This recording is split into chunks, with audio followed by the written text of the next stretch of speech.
Avant de passer la parole au candidat lui-même, Monsieur le Président, candidat Kamto, je voudrais simplement dire à ce conseil que tout de même, on a été heureux qu'on ait pu avoir le temps de prendre la parole, de dire ce qu'on avait à dire, et nous espérons que ce conseil prendra le courage de laisser partir, se reposer le président de la République.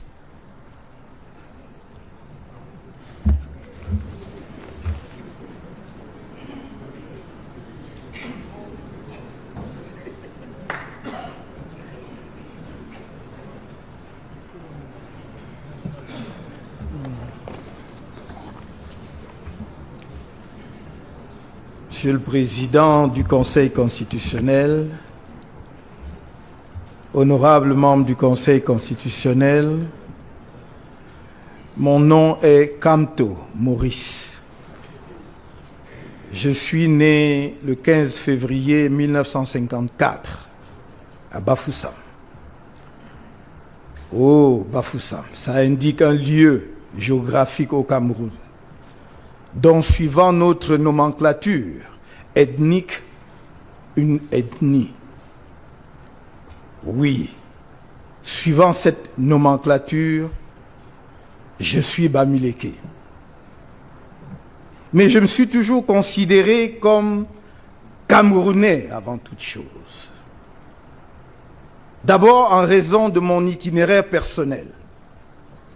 Parce qu'après avoir commencé mes études primaires et secondaires à Bafoussam, je les ai poursuivis à Douala.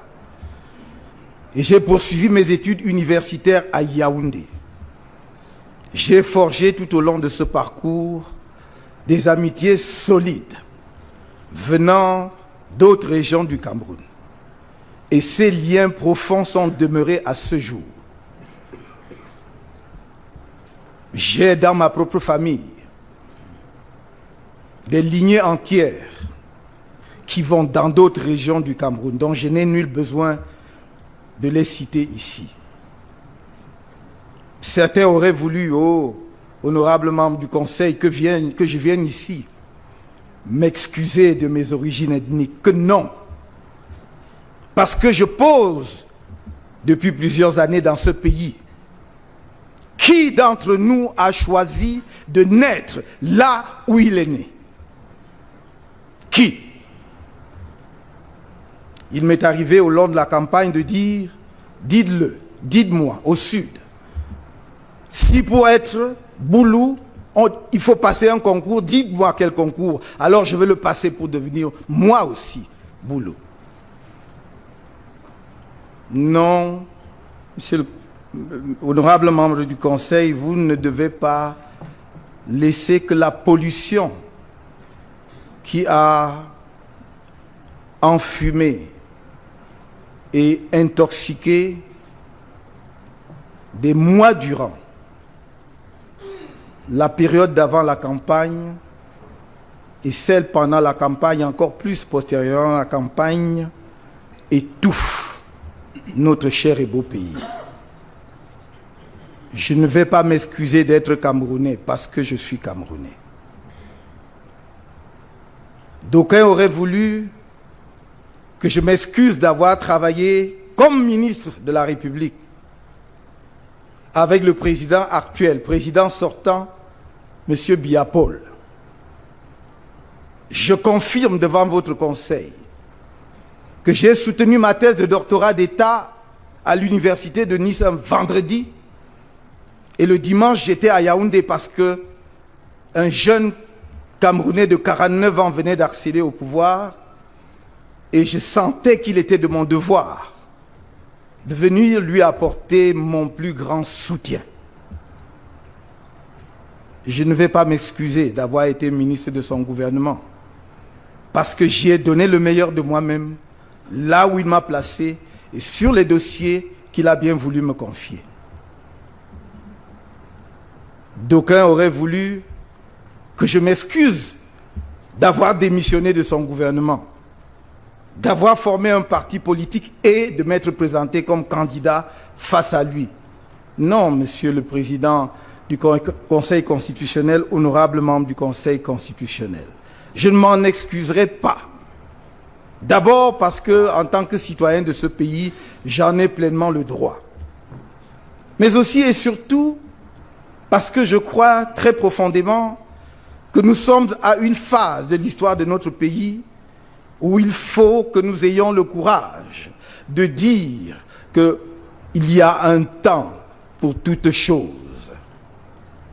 Et que si ce président de la République aime, comme je le crois, son pays, il doit, au fond de lui-même, savoir qu'il a donné le meilleur de lui-même et qu'il n'a plus grand-chose à offrir à ce pays. Alors, il serait criminel pour ceux qui entonnent ces cantiques-là de faire croire qu'au Cameroun, il y a une seule personne pour conduire la destinée du Cameroun. Ce serait d'ailleurs dramatique, parce qu'alors je me demande, le jour où, comme nous tous, il sera rappelé, pour ceux qui croient à Dieu, ce qu'il adviendrait de notre pays.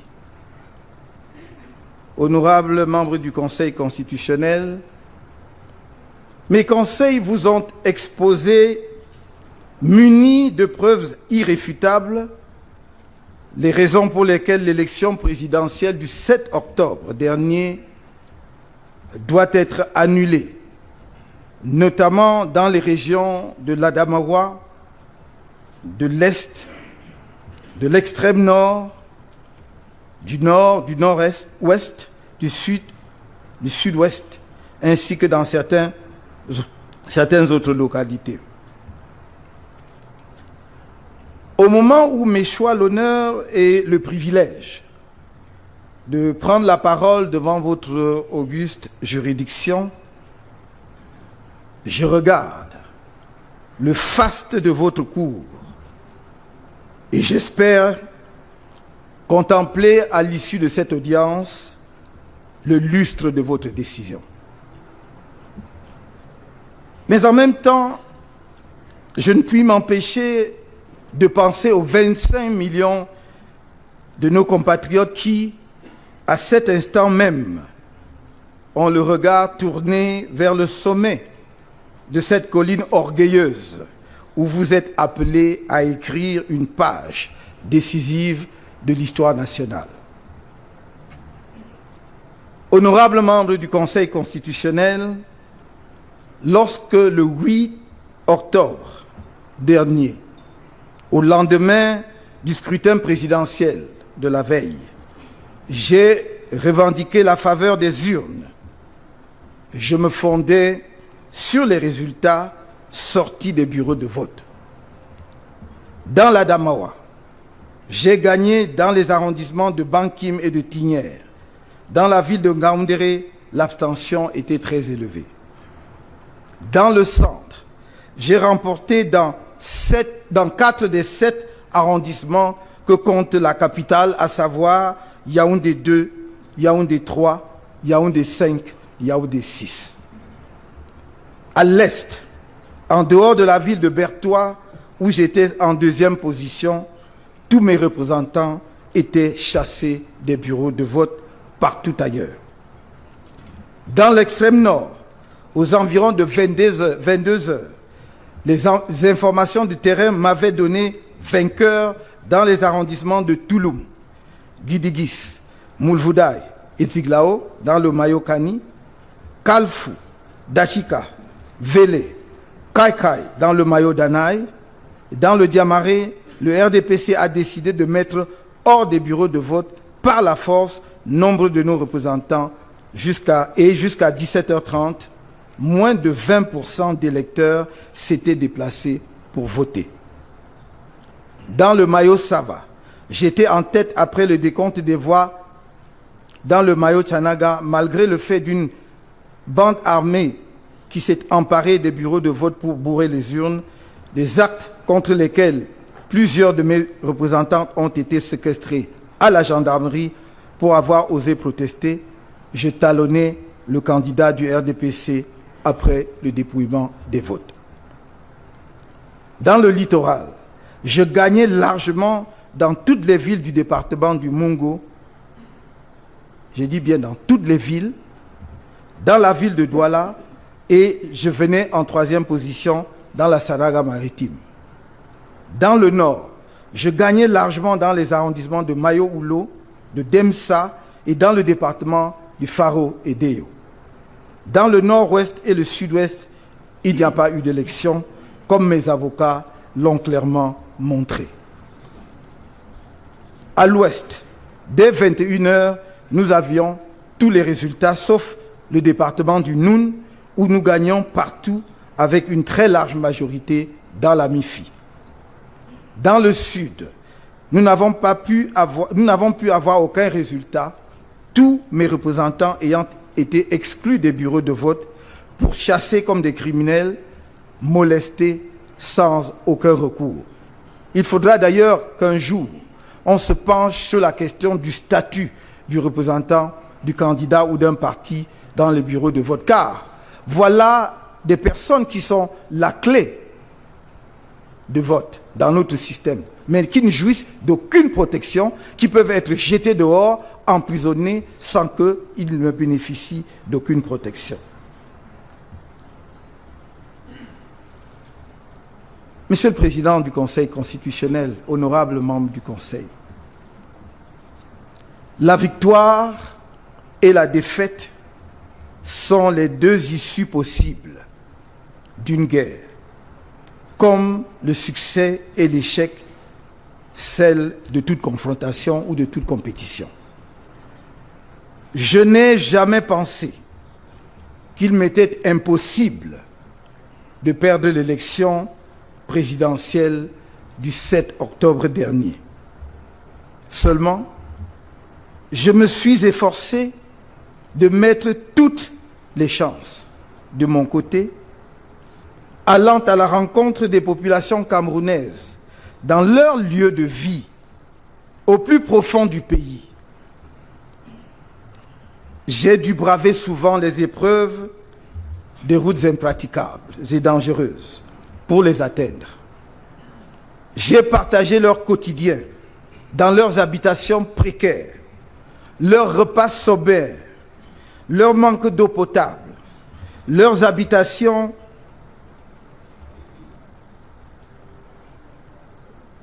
précaires, dis-je, leur non-accès à l'électricité qui plonge leur vie dans les ténèbres la nuit venue. Leur misère a bouleversé ma conscience. Partout, je leur ai dit ce qu'on allait faire ensemble pour mettre un terme à cette situation. Ces populations ont réalisé que je peux me battre pour elles, souffrir avec elles. Et je me suis promis de ne faire l'économie d'aucune énergie au fond de moi, me disant que si au soir du 7 octobre, je n'étais pas choisi pour être le prochain président de la République de ce pays, j'aurais néanmoins donné au peuple camerounais toute ma foi et ma sincérité. Et ce peuple m'a compris et m'a donné majoritairement sa confiance. Honorables membres du Conseil constitutionnel, ceci n'est pas qu'un contentieux électoral. Il s'agit d'un contentieux historique entre un Cameroun aplati qui, depuis les origines, cherche à se redresser et le Cameroun de l'arrogance régnante, méprisant, sûr de son fait. Je tends l'oreille et j'entends les protestations qui parcourent le pays, y compris là où l'on a imposé aux urnes, avec une brutalité sans précédent, de dire qu'elles se sont exprimées à 100% en faveur du candidat Biya Paul. Ceci n'est pas qu'un contentieux constitutionnel, dis-je. Il s'agit aussi du contentieux d'un système électoral que vous ne pouvez pas laisser prospérer encore, parce qu'il mène à coup sûr notre pays tout droit vers la tragédie des règnes sans fin, aveugles sur leur propre épuisement et sourds aux cris de détresse d'un peuple essoré, à la dignité arrachée, qui désespère et qui demande: ne sommes-nous donc pas vos compatriotes? Pour la situation de guerre qu'il a laissé s'installer et prospérer dans les régions anglophones du nord-ouest et du sud-ouest, le candidat président sortant, Biya Paul, n'a pas gagné et ne pouvait pas gagner l'élection présidentielle du 7 octobre dernier dans un tel contexte dans les régions du nord-ouest et du sud-ouest. Par le tribalisme orchestré par les services de l'État, qui instille la haine dans les veines de la société camerounaise pour détruire le vivre ensemble, la cohésion nationale et ultimement notre nation si fragile, sans que ne bronche le candidat président sortant, la preuve est faite que la volonté du candidat Biya Paul de se maintenir au pouvoir par tous les moyens et à tous les prix et au-dessus de toutes choses, y compris du Cameroun même. Car je ne peux pas comprendre, Monsieur le Président du Conseil constitutionnel, honorable membre, que le Président de la République se taise devant ce déferlement de haine. Où allons-nous avec le repli identitaire? Qu'il se taise, parce que ça fait partie de sa fonction constitutionnelle de garant de l'unité du Cameroun et n'interpelle personne, ni de hautes personnalités de l'État qui se livrent à cet exercice dangereux pour notre pays, ni aux services de l'État qui s'y prêtent. Je ne peux pas le comprendre. On comprend dans ces conditions que l'élection présidentielle du 7 octobre se soit transformée en un piteux spectacle de sauvagerie électorale, où ELECAM, les responsables du RDPC, l'administration, voire la justice et les forces de sécurité se sont surpassés pour voter à la place des électeurs. Et comme leur besogne n'était pas sans reproche, les informaticiens ont pris la relève pour se substituer aux urnes et ont réparti les voix et les pourcentages de vote suivant des prévisions de longue date, où il était décidé que le candidat Biya Paul devra être élu coûte que vaille, avec un score non inférieur à 70%. Ces données sont dans les lieux publics depuis de longs mois déjà. Je passe les faux sondages qui se couplent aux faux observateurs de Transparency International inventés pour la circonstance. Ce pourcentage dévolu aux vainqueurs que le RDPC vous demande de consacrer circule depuis plus d'1 an déjà. Jamais je n'avais imaginé qu'un candidat qui règne sur le pays sans partage depuis 36 ans prendrait le risque de la destruction de notre patrie pour se conserver au pouvoir. Si telle avait été ma conviction, croyez-moi, Monsieur le Président, honorable membre du Conseil, je n'aurais pas fait acte de candidature. Parce que rien n'est plus cher à mes yeux que l'unité, la paix et le bonheur de notre pays et de notre peuple. Mais puisqu'ainsi cette élection a montré que jamais le régime en place depuis un demi-siècle n'acceptera que se déroule dans notre pays le jeu démocratique qui garantit une alternance pacifique au pouvoir, il s'impose à moi, et j'en suis sûr, à de nombreux autres compatriotes camerounais, l'impérieux et noble devoir de résistance à la spoliation perpétuelle de notre liberté et de notre droit légitime au libre choix de nos dirigeants. Madame et Messieurs les membres du Conseil constitutionnel, j'en appelle à vos consciences de mères et de pères, voire de grands-parents. Le moment est venu de donner une chance à nos enfants, voire nos petits-enfants, à la jeunesse camerounaise qui s'est exprimée massivement comme jamais avant lors de cette élection et qui a exprimé son désir profond d'avoir un nouveau président de la République. Ne tuez pas son rêve en cautionnant les fraudes massives et barbares, les exactions et les corruptions électorales sans précédent par lesquelles on veut étouffer sa voix. Vous pousseriez cette jeunesse à une plus grande désespérance qui fait toujours le lit de la désolation et du deuil.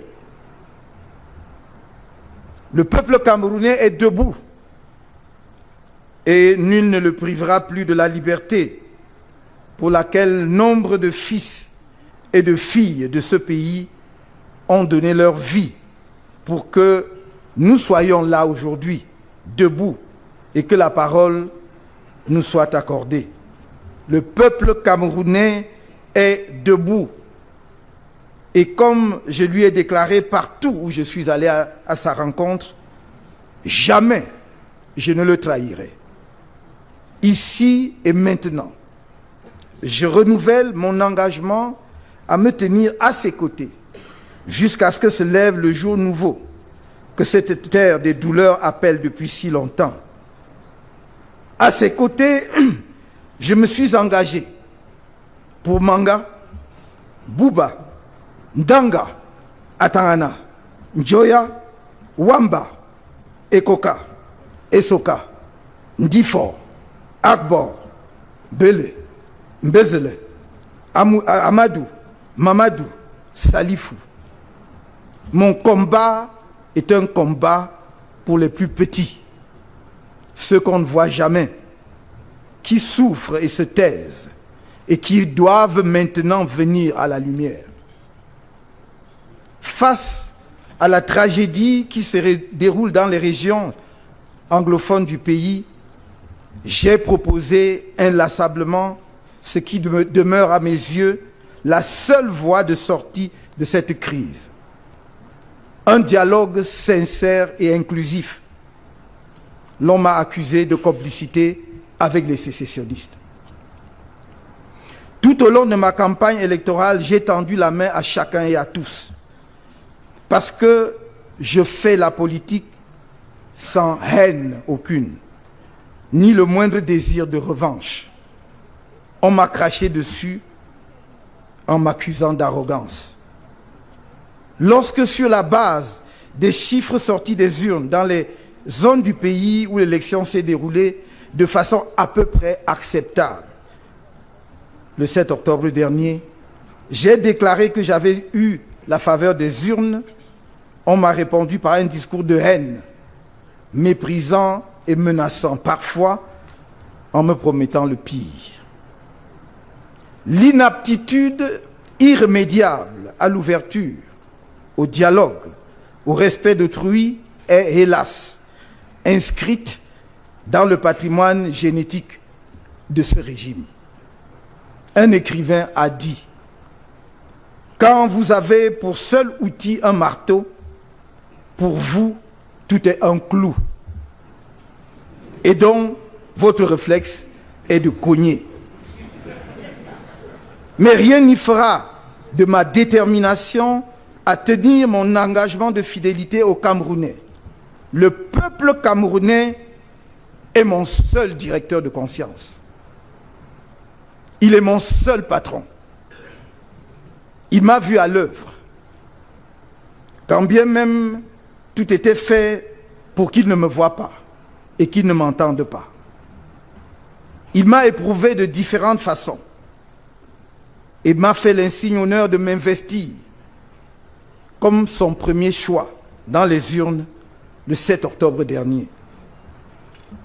Honorables membres du Conseil constitutionnel, ceux qui, depuis des années, clament, arrogants et méprisants, qu'après Biya, ce sera Biya, fourbissent les armes de guerre dans un complot macabre contre le peuple camerounais et la nation camerounaise. N'acceptez pas d'être l'instrument du passage forcé du candidat président sortant pour un 7e mandat. Ce serait un véritable désastre pour le Cameroun. Vous devez dissiper les nuages qui s'amoncellent à l'horizon de notre pays en prenant le courage de rendre la seule décision qui s'impose au regard des actes et comportements qui ont entaché irrémédiablement le scrutin du 7 octobre dans de nombreuses circonscriptions administratives du pays et notamment dans les 7 régions visées dans notre requête. À l'heure de votre verdict, la victoire sera celle de la justice qui apaise la victoire. Celle de votre haute et prestigieuse juridiction qui aura fait montre de courage, d'indépendance et de patriotisme. Celle du peuple camerounais, ultimement, peuple camerounais espérant, qui aura été récompensé dans sa patience. Oui, je ne demande qu'une chose, que la volonté de ce peuple, qui n'a pas accordé son choix majoritaire au président sortant, soit respectée, et que le candidat qu'il a investi de sa confiance pour assumer les fonctions de président de la République pour le mandat qui va s'inaugurer bientôt soit établi dans sa victoire par le Conseil constitutionnel. Et ce sera justice. Je vous remercie.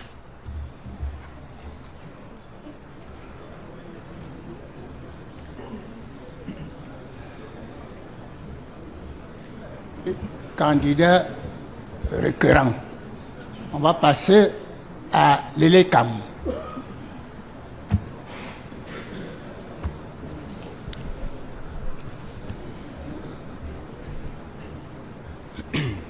Monsieur le Président, honorables membres, nous vous prions de permettre que Elections Cameroun intervienne en 2 temps, qui seront d'ailleurs très courts.